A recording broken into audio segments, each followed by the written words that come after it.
Hello, beautifuls. I'm so Hey. excited. Yay, to welcome my guest here, Alyssa Ron. I am beyond excited to have her here. I saw her speak at an event in Texas last year at a women's conference, and I have to say, she was my favorite speaker there. So I was so excited when she agreed to be one of my expert speakers for my upcoming summit, this health summit, 10 years younger. So we'll talk more about that later. I just want to welcome Alyssa. Let's get to know her. Hey, Alyssa. Hey, thank you for having me, Bowie.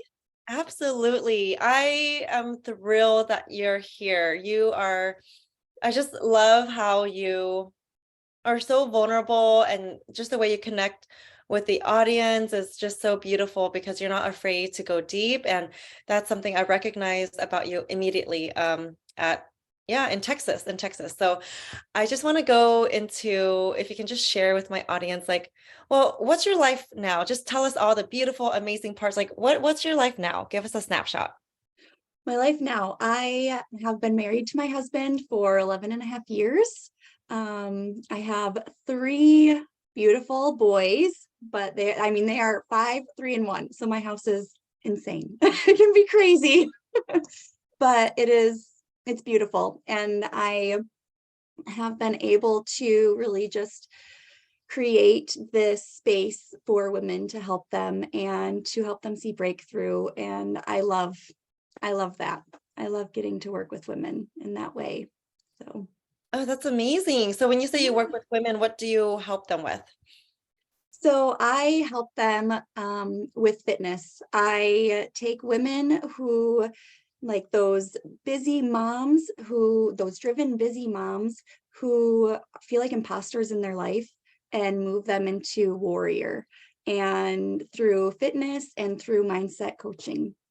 Ooh, Yeah. yes, the mindset coaching, the fitness, and that's what you spoke on stage in Texas. You really helped all of us, including me, just really shame and guilt and just really negative mindset. And of course, a lot of speakers talk about mindset, but you did in such a way that was so transformative. It was spiritual warfare the way you taught us. So I can't wait for my audience to learn that from you.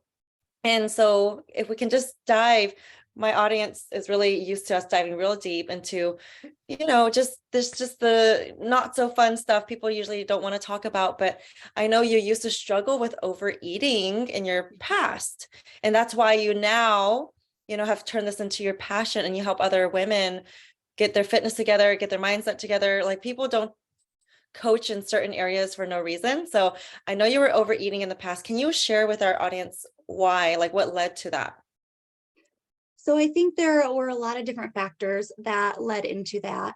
But there was one point, I was 19 years old, and I moved in with my boyfriend at the time, moved states away from my family. And he had made some poor decisions, and it kind of blew up like my life, what I had expected moving there, versus what actually happened. And he actually he was emotionally abusive, and if I would have stayed with him longer, I believe it would have become physically abusive. As he said to me, one night, he said, "I could hit you and you wouldn't leave me," as he was holding me up against a fridge. And I I actually didn't leave him for a few more months after that. I didn't leave him for a few more months after that. And this trauma, along with other things that, had happened in the past that I hadn't let go of, I believe it kind of culminated, and it put me in this place of shame. Um, Shame for taking that and not leaving, and allowing myself to be treated that way, and then just believing all the things that he had said to me and about me, and allowing that to become my narrative. Mm. And I would just food is the thing that made me feel good. It was, oh my gosh, ice cream. Yes, like ice cream. It just sounds so good right now. And I had such a bad day and I feel horrible and I'm sad and this is gonna make me feel better. And Wow. it it did for maybe 5 minutes. Right. Right. And then after that, it was the guilt and the shame of how could you do that? Like, you know how you feel after you do this. So, I hear yeah. you. Wow, thank you so much for sharing so vulnerably. That it seems like there were things in your past as well, but this big event of your boyfriend just, but yeah, emotionally abusing you, threatening you, saying that he'd hit you, you would leave, and then and you didn't leave for a couple of months after. Just that alone, just that, not taking the action, it sounds like it made you feel guilty about yourself. You started eating, more sweets, and then that piled up more guilt because you knew this is not good for you, right? It sounds like, Yeah. and you just kept having more sweets and more sweets. And so you left him a couple months later. So did you keep eating for a while there, or did you stop overeating the ice cream and things like that right away? Like, how did that happen? So food has always been, I always would say, like, I love exercising. I can work out all day long. It's the Mm-hmm. food, it's the nutrition Oh. that I can't get past. I can't figure this out. Like, you know, I can go and do these hard workouts and push myself. How can I not like just make this decision? Like, Mm, I know that how this food makes me feel versus how this food makes me feel. Why can't I choose? Why am I emotionally and just drawn towards this food and wanting this food? Like mm, it right. so it lasted for a while after that. I would obsess over what I was eating. Oh. Because I had these goals for what I wanted when I was younger, just for what I wanted my body to look like. I had always been um I was in good shape, but there was a time in high school where I gained 20, 30 pounds. And I had friends who were very lean. And so ever since then, like I had struggled with that. So I had an idea of what I wanted my body, my physique to look like and I, how I would feel in that space. And I would obsess over, okay, once I figured out these are the foods that get me this result, I would obsess over I have to eat this. Even Mm, if I wanted, let's say um there was a time when my husband and I first got married and we went out to eat. And I was looking at the menu and I wanted macaroni, I think it was macaroni and cheese. Might have been Alfredo, chicken Alfredo, pasta, yeah. Alfredo, macaroni and cheese. So Yes. good, right? So delicious. Yes. And I remember it was a pasta dish and I was just like, gosh, that sounds so good. Like I want to have pasta. And I had instantly like this nagging voice in my head that was just like, if you eat that, you are going to feel guilty and you're not going to reach your goals. And you know, as if this one meal was going to completely throw away all the work that I had put in. Wow. And I just remember sitting there and the waitress came back once to ask if we were ready. And I knew what I wanted, but I had this internal battle of like, I can't eat that. I can't eat that. So what can I eat? Mm, Well, that chicken and broccoli doesn't like I just ate that yesterday. Like that doesn't sound good. And I just remember wanting to cry because I think she came, it was probably 10 minutes where I was just like, my husband Kyle, he'd just be like, you know what you want to eat yet? And be like, no, I still don't know. Like I don't know what I want to eat. And she had come back like multiple times. And I was angry. Like my entire mood changed. And I wow. was just angry and mad and I wanted to leave. Like I didn't even want to be there anymore. And so, you know, that was a really long story to share that. I struggled with it for many, many years after that. No, I'm glad you And shared that story. That's I mean, it sounds like your mood changed so much. It maybe even ruined the date with your husband, your first date with your husband. Like, when I think of dates, like with my husband, it's like I want it to be fun and carefree and worry free, and I get to eat whatever I want on the menu, right? I think a lot of people have that image, and so I'm glad you painted that picture. Like it was such a struggle, and this voice of shame in your mind was so, so, so, so strong. Hi, kitty. My little baby's visiting. So, Oh, um, no, that's really great that you painted this picture. And I think that's why you're so good at helping women really shame, because you dealt with it at, gosh, such a extreme level. You know that inside and out. You know what shame feels like, looks like, tastes like, and you know it so well. And that's why a lot of people do overeat, because of the shame. mhm. I would say that's the number one reason, would you say, as to why women stuff their feelings down? Like it turns into shame, and then it's really hard to stop after that. I agree. It's this vicious cycle. You do it to deal with one emotion that maybe is anger or sadness. Um, and interestingly enough, shame is actually rooted in anger, can be rooted in anger, Oh. sadness, and it can lead to things like depression, anxiety. Mm. So, and it's like this vicious cycle. So you start with, I feel sad. I want to, go eat my feelings. And then you feel shame and guilt for that. Yeah. And then you act out in ways, because when you're in shame, you can't think, what's the word I'm looking for? You're not thinking from a place of like being healed or logically thinking. That's what I'm thinking of. You're acting from a place of emotion still rather than logically thinking. And so you may then go and do like take this action, snap at your child or snap at your husband, right? Because you're not logically in a place to think it through, and you're taking that shame and forcing it outwards. Which And creates more then what shame, right? happens? You feel shame and guilt for how you reacted and how you Right. treated that person. Oh, wow. And so just this vicious cycle of Wow. trying to get out of it and not I knowing mean, how. yes, I Mhm. can totally, totally see that. And I just think your story is so fascinating, because I read your post yesterday on Facebook on that defining moment that got you to snap out of this cycle, because you were still overeating. You weren't happy about your weight, and you were still reaching for the junk food, but you were kind of complaining out loud to people around you. And there was someone who said something to you, and that was a defining moment that got you to change. You decided to change your lifestyle and get healthy after that point. Can you share with our audience that story? I love Okay, it. so that was actually, interestingly enough,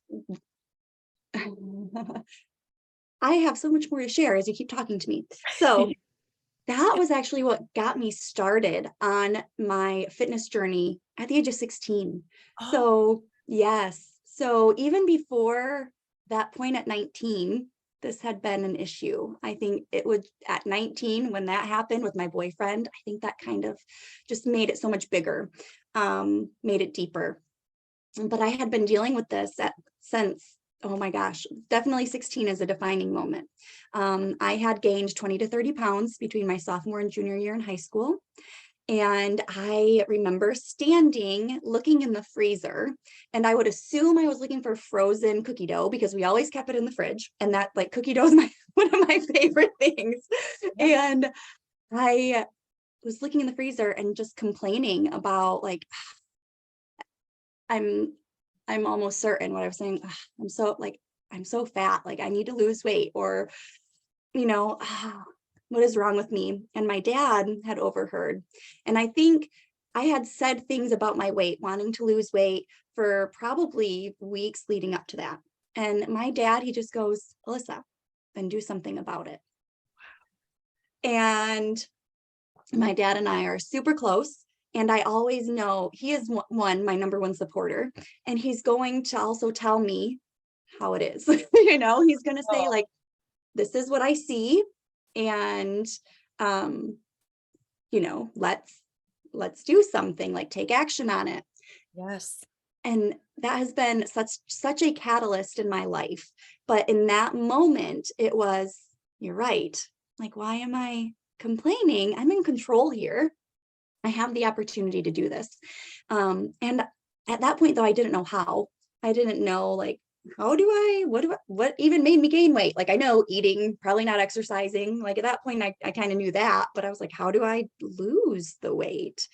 And my dad had done it himself. Gosh, I can't remember how much weight he lost, 40, 50 pounds at one point, maybe. And since that point, he's been in great shape. And so he was like, okay, start here. Gave me really simple steps. And it was just that defining that one statement that I was just like, okay, yeah, let's do something about it. Right. He said, so Alyssa, do something about it. Yep. He's just super upfront with you. And I love how you handled it, because a lot of people can take that statement and go, deeper into shame and, Right. oh, I can't believe my dad said that. He's not supporting me. And, Yeah. or just get triggered over it. But you didn't take it that way. It sounds like you guys had a close relationship. So when he said that, you knew it was from a place of love. It sounds like that helped a lot. And Yes. so, okay, so this is interesting. So this happened when you were 16, this defining moment, like, okay, I'm going to get into fitness. You got into fitness. But life isn't like a perfect progression upwards, right? Like everything gets perfect.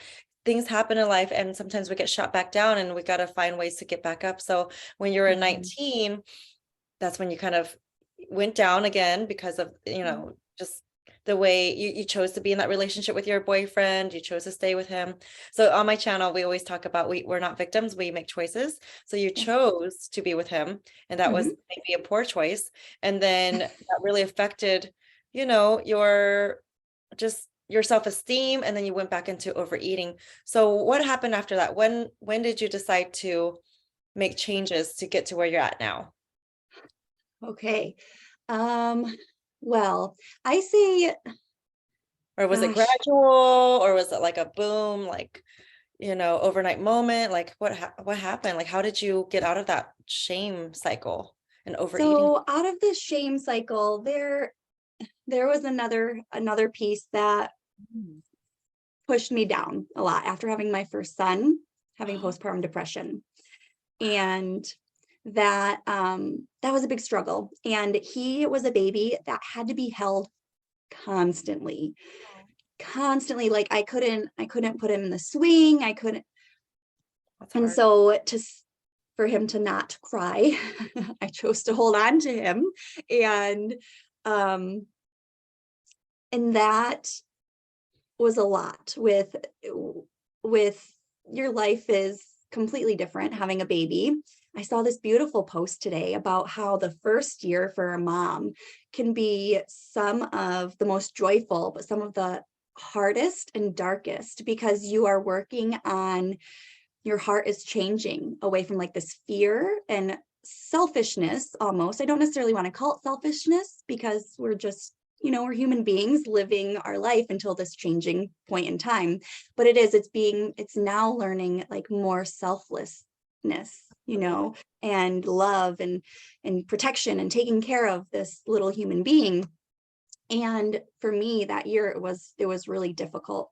And I wasn't exercising. I was eating poorly. I got back into that emotional space of eating, um, because it's one thing that, made me feel better in the moment. Or I had zero energy. So I went to pizza and the things that were simple and easy. And that led to, again, that shame cycle I talked about. Shame over how I was eating, plus I was already in that depressive state. So after that, I started exercising again, started really watching what I ate. But I say after my third baby, so a year ago, Mm. I had my third son, a year and almost a half. I had my third son, and I had gained the most weight with him during my pregnancy. I want to say it was like 45 pounds, 40 to 45 pounds in there. And I was starting to feel nervous during my pregnancy. But after that, once I had him, there, I say it was the easiest to Wow. lose this weight. See, I went from being able to do like 25 push-ups easily, Wow. going out and running. I was running 9, I think the most I ran was like 10 miles. I was training for a half marathon before getting pregnant. Wow. So run like Amazing. 10 miles, I could do like 25 push-ups. And then throughout this pregnancy, after having him, I couldn't do a single push-up on my toes. I couldn't do like a single crunch. It Wow. and at the beginning, I was just like, how am I ever going to get back there? And the weirdest thing, it was just like, here, this is the goal that I have. I'm going to do 25 push-ups again, and I'm going to speak life over my body. Wow. And I started to say, I am strong, lean, and healthy. I eat life-giving foods. And this has been the easiest to lose the weight, but also not obsess over Mm, what I was doing. mhm. I was okay, my husband, I stay at home with the boys. So during the week I don't really get to the gym. He does have Fridays off. So normally Friday, Saturday, Sunday, those are my days to go to the gym. Some days I can get a workout in at home, but I don't pressure myself because one, I still have a 1.5-year-old who doesn't sleep through the night. And so, I'm not going to pressure myself to like wake up at 5 o'clock, get your workout in. Right. And that was completely different from before. Um, and even this past year, I have even changed my nutrition even more as I was diagnosed with rosacea Oh, during my third pregnancy. oh, wow. And I just in the last few months, I always said I could never give up sugar. I could never give up sugar. And in the last few months, I have done certain things, given up certain food groups for now. This isn't I'm never eating these things again. Right. It Like a is detox, to, huh? like a detox, like a sugar detox. Right. I Yeah. like sugar. So dairy, gluten, sugar, alcohol, coffee. Nice. On Halloween, I actually gave it all up. So we went Wow. out trick or treating, and my kids come home with these big bags of candy, and I'm like, nope, I'm choosing not to eat that. And Amazing. Amazing. so, yeah, since Halloween, it has been none of that because I'm choosing to not eat those things right now. I'm choosing to eat more life-giving and healing foods Yes. right now so that Mhm. way my body can heal and um I can see those changes that I desire, which one, rosacea is on the top of the list. Like like I am already healed from it. I know that I'm healed from it. The messengers are still here, as you can kind of see in the redness of my face. The messengers are still here, but they're going away. Yay. They will be Amen. gone. Amen. So yes, that I hope that answered your Oh question. yeah, you look healthy. You look like you have a healthy glow. I mean, I think that's a normal look. So with the height of the rosacea you had before, so for people who don't know, can you explain quickly what that is and how bad did it get for you? Sure. So rosacea is something that one, they say is not treatable, or Oh, you can treat it. hmm. They say you can treat it, but it can't be healed, is what we are told. Mhm. And so it's redness, like it's blood flushing through the capillaries and veins in your face. And so it Mhm. creates this flushing, this redness, and it can also be bumpy. So at first I thought it was like hormonal acne because I had all these bumps on my face and had never. I always had clear skin, even through my teenage years, even through my emotional, the Wow. emotional eating and everything. I always had flawless skin. Wow. And so I thought this was like hormonal acne and it would just go away when my son was born. Well, the dermatologist said, oh no, it's rosacea.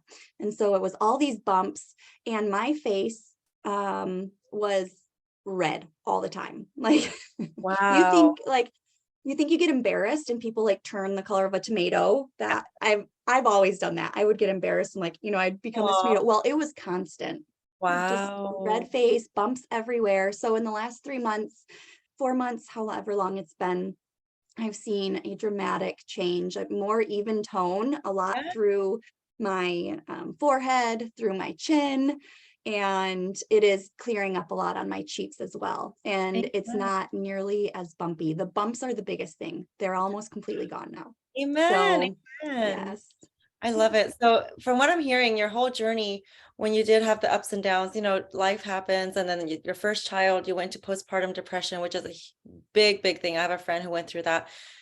I mean, it can be a real dark time. She thought of committing suicide even though she had a newborn child. So it's like a really dark place to be when women experience this. And so you went through that, and now you're on your third child, you just had your third son. That's amazing. That's a big blessing. And so of all these sort of hard times in your life, it sounds like after your third child, you really figured out how to bounce back. And it sounds like a big part of that was just the way you spoke to yourself. Like you spoke life over yourself.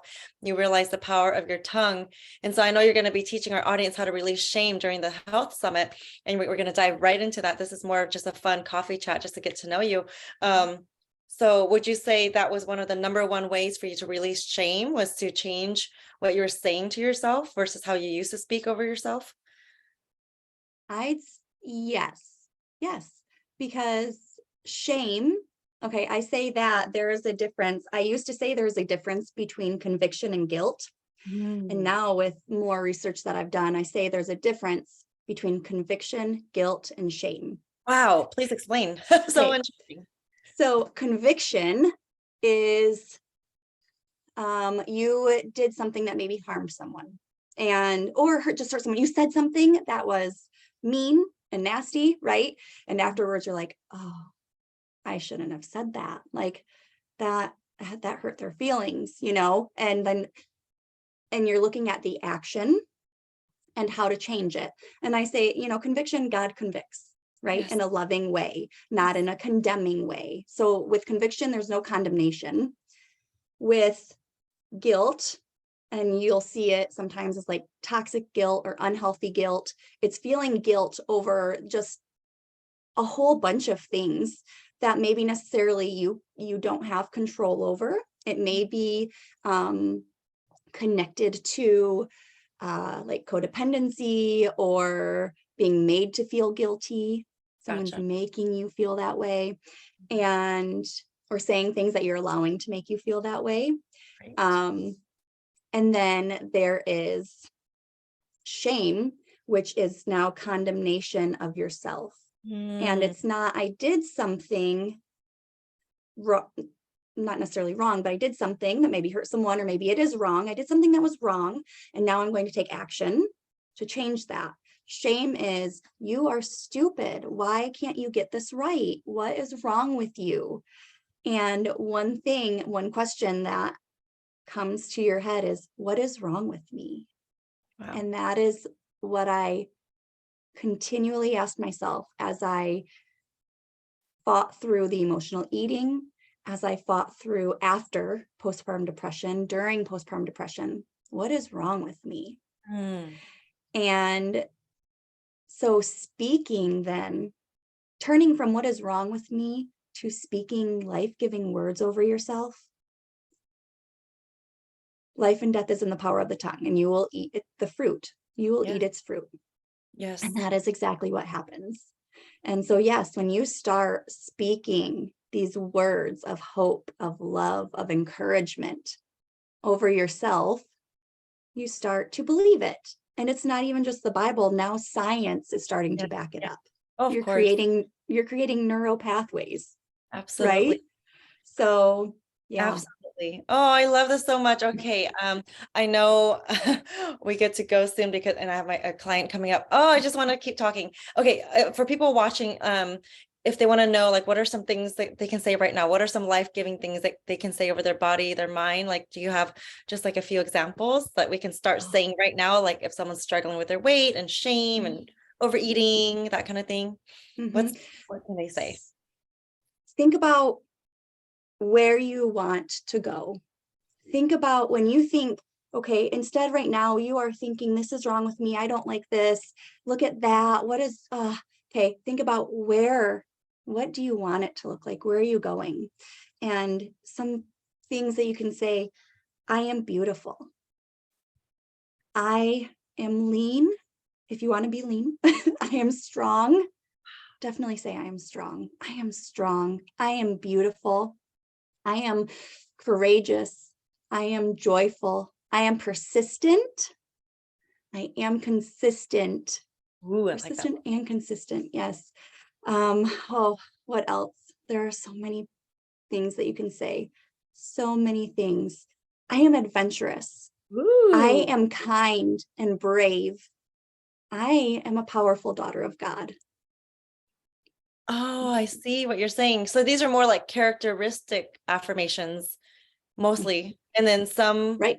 on the physical, but a lot of them are celebrating your beautiful characteristics like on the inside and focusing on your identity in Christ, because these are truth statements. Is that what I'm hearing? Yeah. Yes.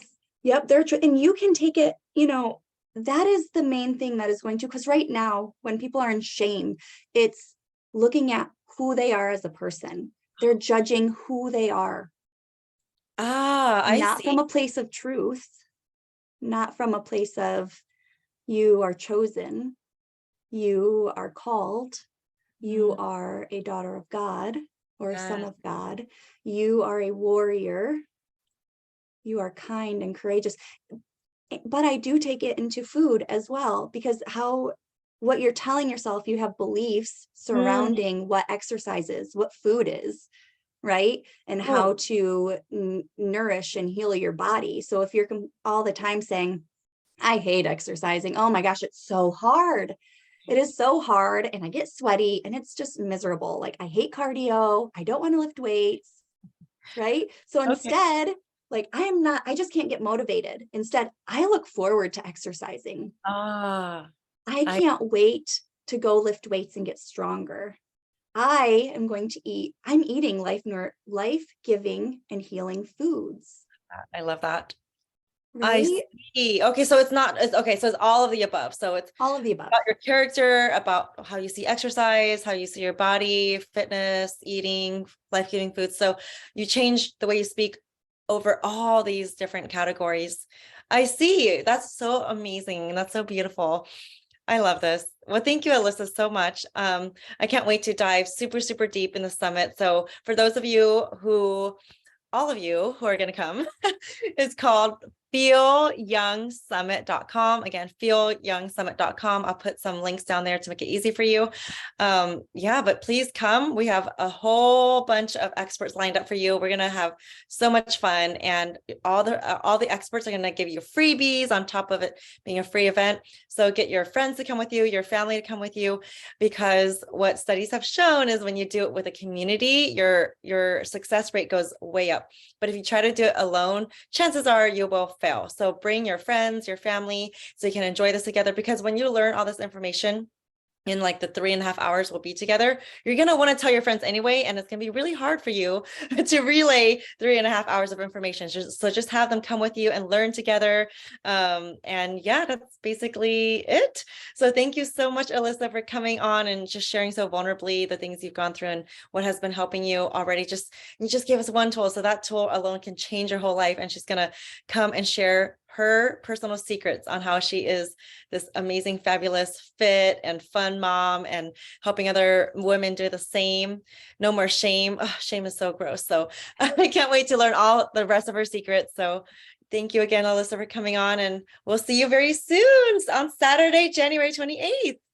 Awesome. Thank you so much for having me. And guys, like Bowie said, get there, because the experts that are going to be there, they have so much wisdom to offer. And if you are one of Bowie's clients, or watching on her YouTube channel or on her social media, like, just know how blessed you are for her, like, just for who she is, the encouragement, the love that she shares, and just where she is going. And she has this vision of helping empowered women, and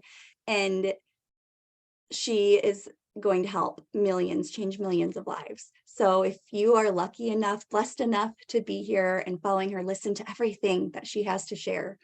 Listen to everything she puts out, read everything she puts out, because she'll change your life. Oh, thank you, Alyssa. God bless you, Welcome. beauty. Thank you so much. Oh, we'll see you very soon, beautifuls. We'll see you in about a week. Take care, treasure yourself, and we'll see you on the inside of the summit. Bye for now.